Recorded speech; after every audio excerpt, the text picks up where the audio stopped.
नमस्कार, आपका स्वागत है और मैं हूं आपके साथ शाहनवाज मिर्जा। मुख्यमंत्री पुष्कर सिंह धामी ने खटीमा का 2 दिवसीय दौरा किया है और खटीमा पहुंचने पर जिला अधिकारी युगल किशोर पंत, मुख्य विकास अधिकारी विशाल मिश्रा और भारतीय जनता पार्टी के कार्यकर्ताओं ने सीएम का स्वागत किया। अपने 2 दिवसीय खटीमा दौरे पर सीएम धामी ने पंडित दीनदयाल उपाध्याय पार्क पहुंचकर पंडित दीनदयाल उपाध्याय की मूर्ति का माल्यार्पण किया और इसके बाद उन्होंने गुरुद्वारा पहुंचकर माथा भी टेका।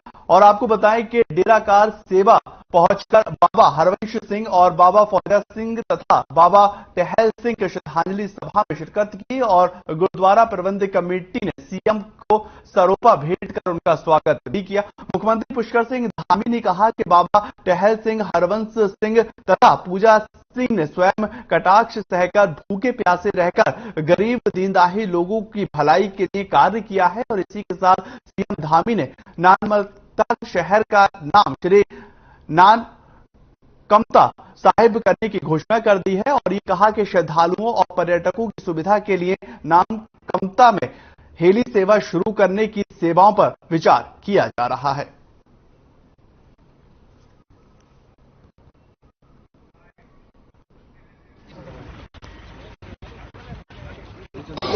बाबा हरवंश सिंह जी को, बाबा फौजा सिंह जी को एवं बाबा टहल सिंह जी को उनको श्रद्धांजलि देना पड़ा है। मैं भी अपने दोनों हाथ जोड़कर सर झुकाकर बाबा हमारे तीनों ही इन महापुरुषों को नमन करता हूं, जिन्होंने अपना संपूर्ण जीवन केवल और केवल लोगों की सेवा में लगाया और हमेशा अपने जीवन को और अपने शरीर को एक तिल करके जलाने का काम किया और समाज के लिए हर वो काम करने की कोशिश की।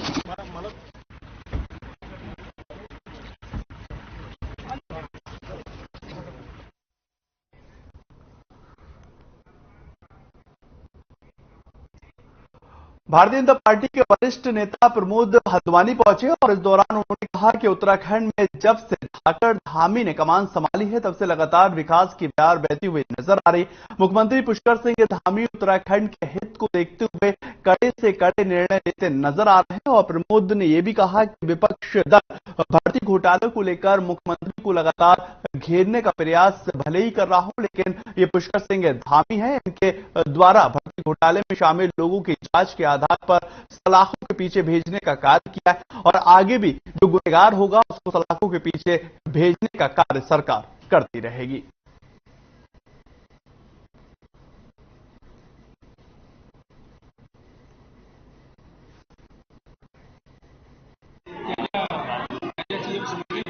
जो पूर्व के वर्षों में जो धांधलियां हुई है नौकरी में, हमारे माननीय मुख्यमंत्री धामी जी ने उसमें कड़ा एक्शन लिया है, जिसमें जो भी पूर्व में जो भ्रष्टाचार हुए, चाहे वो नौकरी में लगाई गई लोगों की रिश्वत लेके, तो माननीय मुख्यमंत्री जी पूरे सभी नौकरियों की जांच करके उनको जो दोषी हुआ उसको सजा मिलेगी और दूध का दूध पानी का पानी हो जाएगा।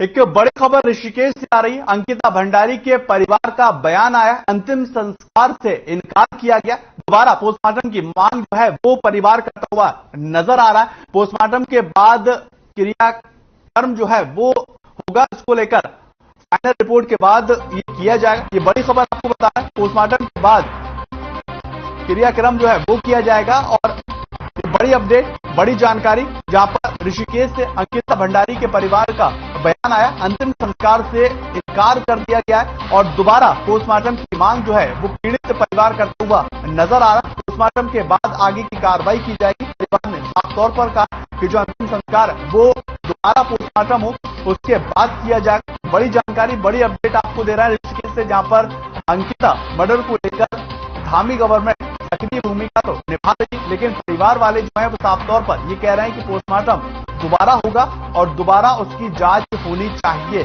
उसके बाद ही जो आगे की कार्रवाई है वो कह रहा है परिवार के होता हुआ नजर आएगा। अंतिम संस्कार से परिवार साफ तौर पर इनकार करता हुआ दिखाई दिया और दोबारा पोस्टमार्टम की मांग जो है वो करा। फाइनल रिपोर्ट के बाद ही अंतिम संस्कार किया जाएगा, परिवार वाले साफ तौर पर कहते हुए नजर आ रहे हैं। अंकिता भंडारी मर्डर केस का ये पूरा मामला ऋषिकेश से ये बड़ी अपडेट, बड़ी जानकारी आपको दे रहे हैं। दोबारा पोस्टमार्टम की मांग परिवार वाले कर रहे हैं।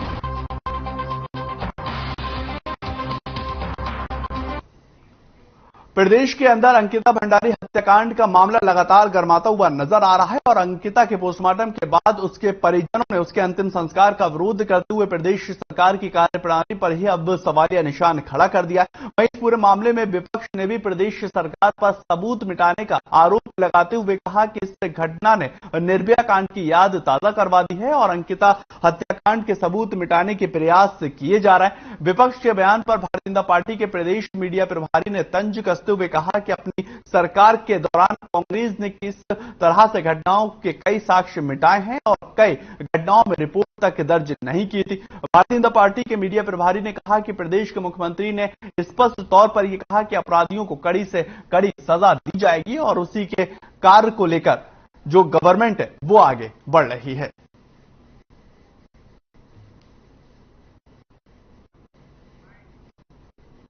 कहीं पे लटक जाएंगे। घटना हुई है, बहुत ही दुखद घटना हुई है। उसको लेकर के हम सभी प्रदेशवासी और हमारी भारतीय जनता पार्टी पूरी तरह से उस परिवार के साथ है और इस दुखद घटना के प्रति हम दुख व्यक्त करते हैं और सच में ये बहुत दुखी घटना है। लेकिन कांग्रेस की स्थिति ये हो गई है कि उल्टा चोर कोतवाल काटे। वो जिस प्रकार से उन्होंने अपने जमाने में अपनी सरकार के दौरान उन्होंने कई घटनाओं में इस तरह से उदाहरण है उनके कि उन्होंने किसी के मुकदमे दर्ज नहीं किए, किसी के साक्ष्य मिटाए, उसी तरह से वो भाजपा पर आरोप लगाने की कोशिश कर रही है।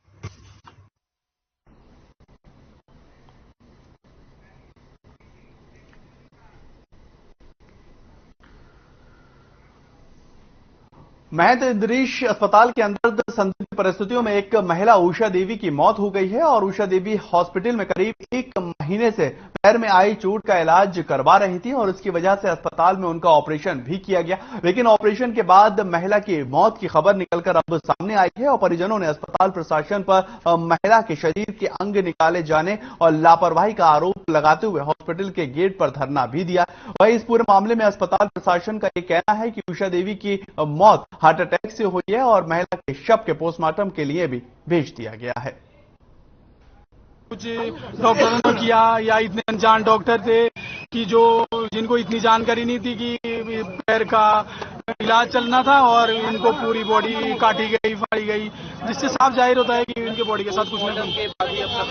जी हमारी यही मांग है कि एक पैनल के साथ बाकायदा वीडियो रिकॉर्ड के साथ उनकी जांच हो, मेडिकल हो, पोस्टमार्टम हो, ताकि इसमें पता चले कि इस तरह की जो हरकतें हैं ये क्यों हो रही है और ऐसे मतलब कितने ही लोग इस तरह के हरकतों में मारे जाएंगे। ये जो मामला जो मेरे सामने आया है, मतलब इसका मैं पूरी तरह से खंडन करता हूँ और जो मामला है मैं क्लैरिफाई भी कर देता हूँ कि हुआ क्या है। जो मरीज जो था हमारे अस्पताल में ही एडमिट था, ये करीब 1 महीने पहले भी यहाँ पे एडमिट रहा है और उस समय उसके हड्डी का कुछ ऑपरेशन वगैरह हुआ था। उसके बाद वो स्वस्थ होकर अपने घर चला गया था। तो उसके हड्डी के जख्म के अलावा उसका बाहरी भी कुछ घाव था जो प्लास्टिक सर्जरी के थ्रू ही उसका ट्रीटमेंट होता है। तो उसमें क्या होता है और कहीं पे त्वचा जो होती है, स्किन जो होती है, तो कहीं और से निकाल के उसकी जांघ में एरिया या जो भी एरिया जहाँ पे डैमेज हुआ है उसके ऊपर हम लगा देते हैं, जिसे हम ग्राफ्ट बोलते हैं।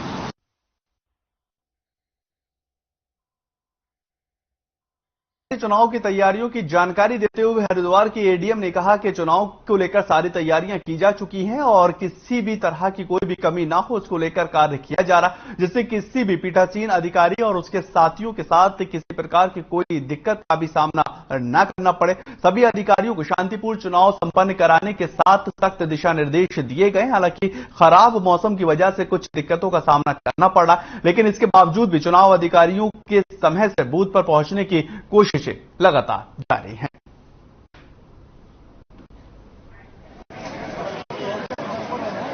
पंचायत निर्वाचन के लिए यहाँ भगवानपुर ब्लॉक में 286 बूथ बनाए गए हैं, जिसकी 286 जो हमारे मतदान दल हैं उनको सामग्री वितरण की जा रही है और 73 बसों के द्वारा 73 वाहनों के द्वारा उन्हें अपने अपने गंतव्य तक पहुंचाया जाएगा। तो अभी लगभग आधे जो मतदान दल हैं उनको सामग्री वितरित हो गई है, शीघ्र ही ये सभी को कर दिया जाएगा। तो उसके तत्काल बाद जो मतदान दल है अपने अपने बूथों के लिए प्रस्थान कर सकते हैं। 26 तारीख को मतदान की तिथि है। आज हमारी पार्टियां मूवमेंट कर रही है, सभी पार्टियां यहाँ पे पहुंच गई हैं। कुल 285 पोलिंग बूथ है, 285 पार्टियां हैं। इसके साथ पुलिस बंदोबस्त पर्याप्त मात्रा में है। पार्टियों को सामग्री वितरित कर दी गई है, वो सामग्री को चेक कर रहे हैं और हमारा मोटो है कि 2 बजे तक सभी पार्टियों को यहाँ से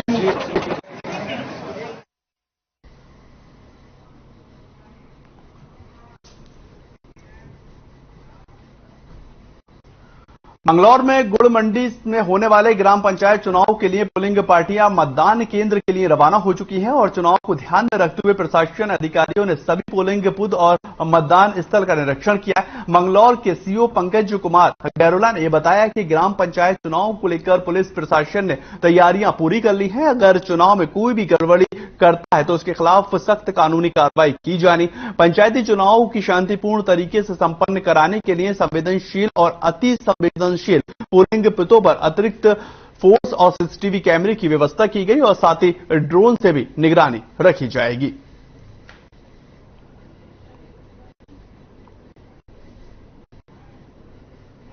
मतदान अधिकारी त्रिस्तरीय चुनाव हमारे यहाँ 26 तारीख को इसमें मतदान किया जाएगा। मेरी सारे क्षेत्र में नारसन ब्लॉक और भगवानपुर ब्लॉक के सभी पोलिंग स्टेशन पे पोलिंग रवाना होंगी। इन सब व संवेदनशील जो हमारे मतदान केंद्र हैं पर्याप्त पुलिस बल लगाया गया है। क्षेत्र में उपलब्ध पुलिस बल द्वारा निरंतर जो है प्रत्येक गांव में फ्लैग मार्च किया जा रहा है। जितने इसमें आपराधिक तत्व है उनके विरुद्ध निरोधात्मक कार्रवाई।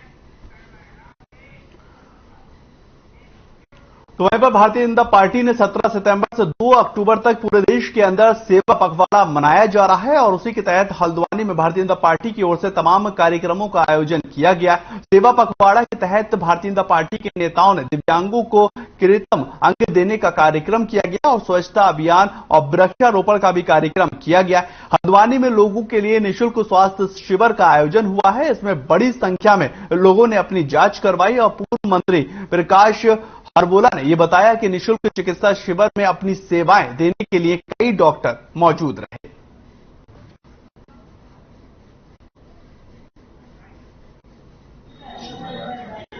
देखिए, जो भारतीय जनता पार्टी का संगठन है वो अंत्योदय की बात करता है, गरीब को ऊपर उठाने की बात करता है। सेवा ही हमारा संगठन है। इसलिए हमने विचार करा कि माननीय नरेंद्र मोदी जी के जन्मदिन से लेकर महात्मा गांधी के जन्मदिन तक सेवा पखवाड़े के रूप में मनाएंगे। प्रत्येक दिन कुछ ना कुछ ऐसा काम करेंगे जिससे समाज में देश के लिए भला हो। जैसे कि सब में पहले दिन जो 17 तारीख को ब्लड डोनेशन कैंप लगाए गए और आप देखिए गिनीज वर्ल्ड रिकॉर्ड में नाम आया कि इतने दिन में एक ही यूनिट जो है कहीं किसी देश में नहीं हुई जितनी इस बार भारतवर्ष में हुई।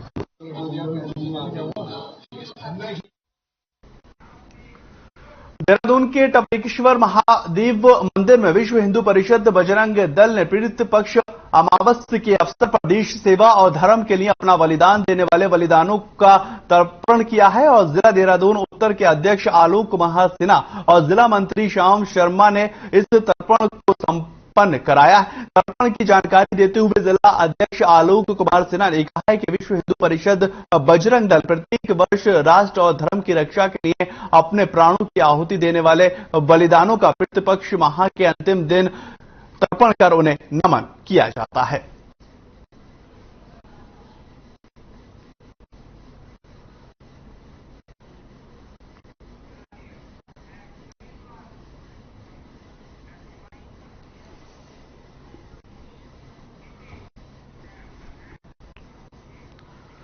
खबर हरिद्वार से है, जहां पर हरिद्वार के सती घाट में पूर्णदायी सेवा समिति और दिल्ली के श्री देवोदूत धाम सेवा समिति ने एक साथ 50,000 लावारिस लोगों की अस्थियों का विसर्जन किया है। और आपको बताएं कि ये संस्था करीब 20 साल से लावारिस लोगों की अस्थियों को गंगा में विसर्जित और उनको मोक्ष दिलाने का काम करती आ रही। समिति के लोग साल भर दिल्ली के निगम बोध घाट पर लावारिस लोगों की अस्थियों को इकट्ठा करते हैं और उसके बाद साल में एक बार हरिद्वार आकर सभी अस्थियों को गंगा में सामूहिक रूप से विधि विधान के साथ विसर्जित करते हैं। आपको बताएं कि संस्था से जुड़े लोग आस्थित विसर्जन से पहले आस्थित कलश यात्रा निकालते हैं और समिति से जुड़े पदाधिकारियों ने बताया है कि इस बार पाकिस्तान, श्रीलंका आदि देशों में भी लावारिस लोगों की अस्थियों को हरिद्वार में विसर्जित किया गया है।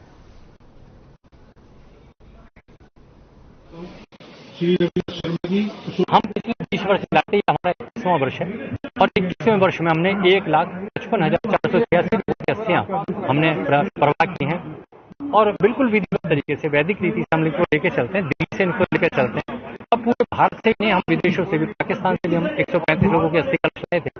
उसके बाद 160 के अस्थि कलश हमें फिर पाकिस्तान से मिले 2016 में। सिंगापुर, मलेशिया से भी हमें 2-3 लोगों की अस्थियां मिली। पर प्रयास ये है कि माँ की कुख से हर किसी ने जन्म लिया।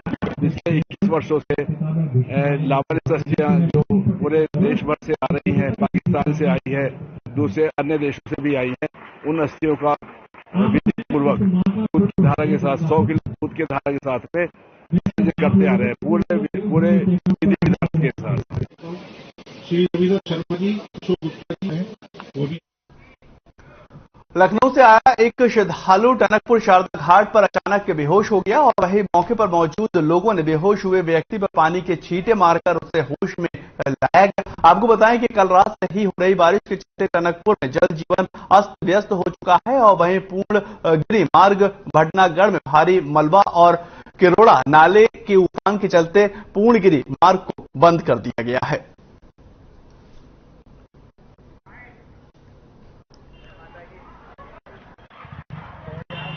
रास्ता के बंद होने की समस्या समझ में आ रही है। जो हम सुनने में आ रहा है कि रास्ता बंद है, वही हम समझ पा रहे हैं। अब जा रहे हैं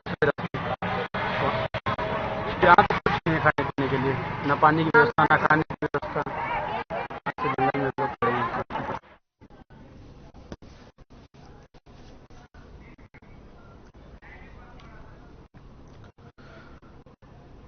ये चंपावत की आप खबर देख रहे हैं जहां पर जो एक व्यक्ति था वो दरअसल बेहोश पाया गया और लखनऊ से ये श्रद्धालु टनकपुर शारदा घाट पर अचानक बेहोश हो गया और मौके पर मौजूद लोगों ने बेहोश हुए व्यक्ति को पानी के छींटे मारकर इसे होश में लाया गया। आपको जानकारी दें कि हो रही बारिश के चलते टनकपुर में जीवन जो है वो अस्त व्यस्त हो चुका है और पूर्णगिरी मार्ग भटनागढ़ में भारी मलबा और किरोड़ा नाले उफान के चलते पूर्णगिरी मार्ग भी बंद कर दिया गया। लोगों को काफी दिक्कत होती हुई नजर आ रही और काफी लंबे समय के बाद जो है वो श्रद्धालु होश में आ पाया। लोगों की मशक्कत के बाद वो होश में आया। ये बड़ी जानकारी आपको दे रहे हैं। लखनऊ से ये श्रद्धालु आया हुआ था और टनकपुर शारदा घाट पर अचानक बेहोश हो गया था।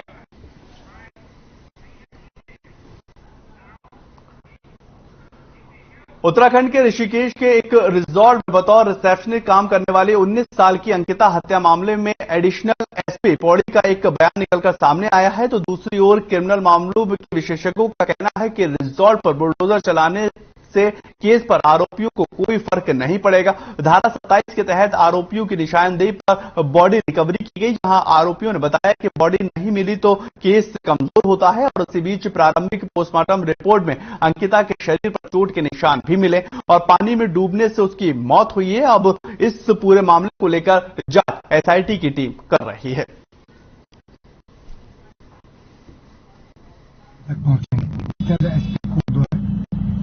जैसा कि कुछ मीडिया ग्रुपों में पोर्टल में ये चल रहा है कि रिजॉर्ट में साक्ष्य मिटाए गए हैं। मैं सभी लोगों को इंश्योर कर रहा हूँ कि 22 तारीख को ही हमारी टीम ने, हमारे आईओ ने रिजॉर्ट में जाकर के सारी वीडियोग्राफी करी है जहां बेटियां रहती थी जिस कमरे में, और अगली सुबह हमारी फॉरेंसिक टीम ने सारे जो इलेक्ट्रॉनिक एविडेंसेज, जो साइंटिफिक एविडेंस है उसको कलेक्ट कर रखा है।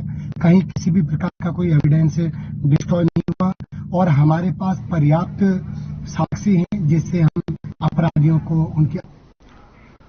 रामनगर में नगर पालिका प्रशासन और पुलिस की संयुक्त टीम ने मोहल्ला बाबा घेर में सड़क पर अवैध तरीके से बन रहे मकान पर कार्रवाई की है। और आपको बताएं कि नगर पालिका के अधिशासी अधिकारी महेंद्र यादव ने ये जानकारी दी है कि एक व्यक्ति ने अवैध तरीके से जमीन पर निर्माण कराया था। इसकी सूचना प्रशासन को लगी और मौके पर पहुंची टीम ने अवैध मकान के ऊपर पीला पंजा चलाया है।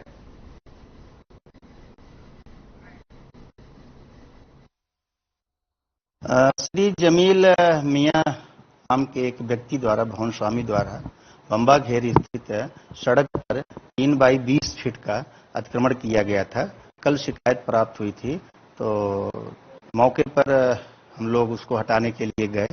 उनके द्वारा काफी विरोध किया जा रहा था। आज पुलिस बल की सहायता से नगर पालिका टीम द्वारा उसे हटा दिया गया, ध्वस्त कर दिया गया। रामनगर में तेज बारिश की वजह से लोगों को काफी दिक्कतों का सामना करना पड़ रहा है। लगातार हो रही बारिश की वजह से नाले भी उफान पर बने हुए हैं। बारिश की वजह से कियारी खाम गांव में चंबल बरसाती नाले में पर्यटकों की एक कार बहने से हड़कंप मच गया है और हादसे के समय दोनों पर्यटक कार से रिजॉर्ट जाते दिखाई दे रहे थे। चंबल बरसाती नाले में पानी का बहाव तेज होने के बाद से ही कार सवार पर्यटकों ने कार से नाले को क्रॉस करने की कोशिश की, लेकिन पानी के तेज बहाव में पर्यटकों की कार पानी में बहने लगी और करीब 1.5 किलोमीटर दूर खिचड़ी नदी में जाकर रुकी है। और हादसे की सूचना मिलने पर ग्रामीणों ने ट्रैक्टर की मदद से नदी में फंसी कार को बाहर निकाला और वहीं पर कार सवार एक पर्यटक ने कार से कूदकर अपनी जान को बचाया। कार में सवार दूसरे पर्यटकों को ग्रामीण ने सुरक्षित बाहर निकाल लिया और ग्रामीणों का कहना है कि इससे पहले भी बरसाती नालों में इस तरह के कई हादसे हो चुके हैं और नाले में पुल न बनने की वजह से काफी दिक्कतों का सामना करना पड़ता है। ग्रामीणों ने सरकार से नाले में पुल बनाने की मांग की है।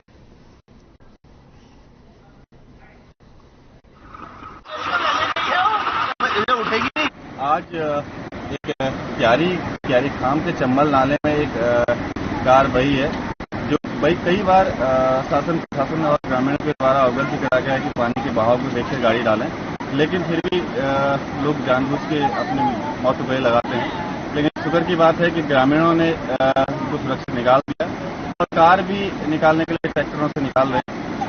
और पिछले बार भी यहाँ पे एक हादसा हुआ था, लेकिन अभी प्रशासन कोई सूच नहीं ले रहा है। जबकि यहाँ पे मैं कहूँ तो कियारी खाम को जो जोड़ने वाली बात है, यहाँ पे एक पुल की बहुत सख्त जरूरत है।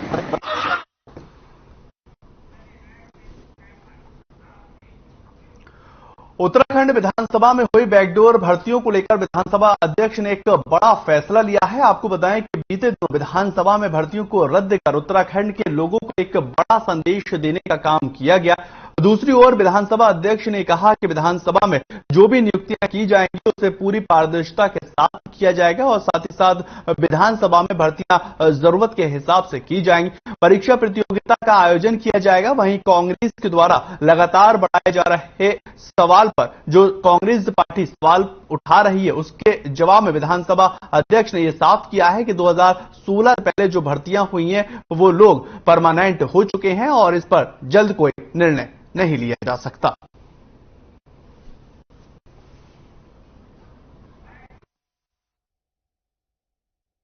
में जा रहे हैं, इसका मतलब ये है कि उत्तराखंड की दोनों विधानसभाओं के लिए हमें कितने लोगों की आवश्यकता है। राइट साइजिंग के बाद अगर लगता है कि हमें और लोगों की आवश्यकता है तो ऑब्वियसली ट्रांसपेरेंट तरीके से एग्जाम लिया जाएगा और उसके हिसाब से फिर हम कार्य करेंगे।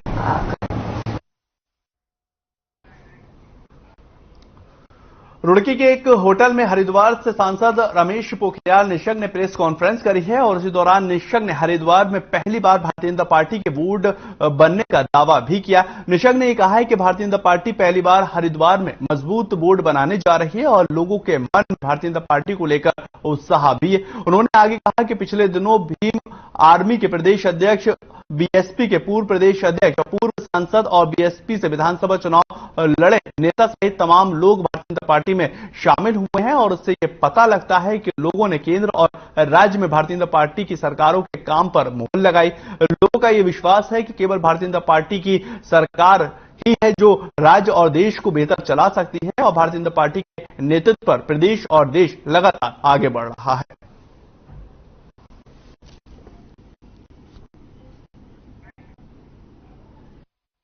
बीएसपी के पूर्व प्रदेश अध्यक्ष अपने बहुत सारे लोगों के साथ पार्टी में आई हैं। कांग्रेस पार्टी के एससी एसटी के प्रदेश के अध्यक्ष अपने तमाम पदाधिकारियों के साथ, कार्यकर्ताओं के साथ, हजारों लोगों के साथ भारतीय जनता पार्टी में सम्मिलित हुए। ये क्रम लगातार चल रहा है। यदि पीछे के 2-3 महीनों में आप देखेंगे, हजारों की तादाद में कांग्रेस और बीएसपी को छोड़कर के लोग भारतीय जनता पार्टी में आए हैं। ये जो पंचायत का चुनाव है, ये बहुत महत्वपूर्ण चुनाव है हमारे। हम पहली बार इसमें अपना बोर्ड बनाएंगे।